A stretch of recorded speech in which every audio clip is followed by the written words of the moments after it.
L'autorité de la concurrence va fêter ses 5 ans, pour être plus exact. Il y a 5 ans, en 2009, le Conseil de la concurrence est devenu l'autorité de la concurrence, avec la loi sur la modernisation de l'économie, la fameuse LME. Au passage, cette autorité donc, a acquis des pouvoirs d'enquête et de sanctions qui lui ont donné une influence beaucoup plus importante.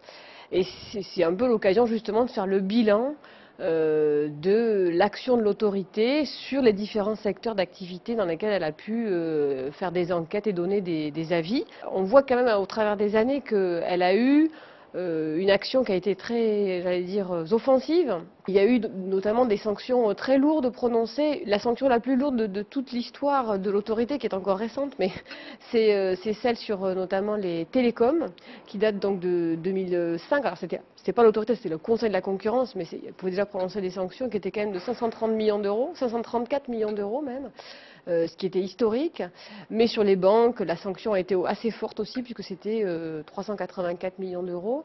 Là, voilà, ça a vraiment marqué un tournant. Ces deux décisions ont été très importantes et ont en quelque sorte marqué l'assise et l'influence de l'autorité de la concurrence. Alors aujourd'hui, c'est une situation un peu paradoxale. Elle est à la fois très respectée, parce qu'elle fait un travail dont l'impartialité n'a jamais été remise en cause et qui n'a jamais défendu un secteur plutôt qu'un autre ou une entreprise plutôt qu'une autre. En même temps, elle est quand même souvent un peu titillée, même un peu plus, on peut dire, là, notamment ces derniers jours par le ministre du redressement productif, Arnaud Montebourg, qui remet quand même en cause le fait que ce soit une autorité indépendante, d'une part, mais surtout qu'elle défende trop les consommateurs et pas assez les producteurs. On l'a vu avec les télécoms, l'arrivée d'un quatrième opérateur n'est pas sans conséquence sur ses concurrents et aussi sur le niveau d'emploi, parce que ça peut détruire des emplois, et ça, il faut l'admettre. Après, l'autorité se défend en disant qu'à long terme, c'est quand même bon pour l'économie, puisque ça permet de restructurer un marché, de trouver peut-être de nouvelles offres, et le consommateur en ressort normalement gagnant à court terme et à long terme. Bruno Lasserre, qui n'était au départ pas forcément candidat pour faire un nouveau mandat, s'est laissé convaincre finalement de rester 5 années de plus, parce qu'il était un peu compliqué de trouver un candidat.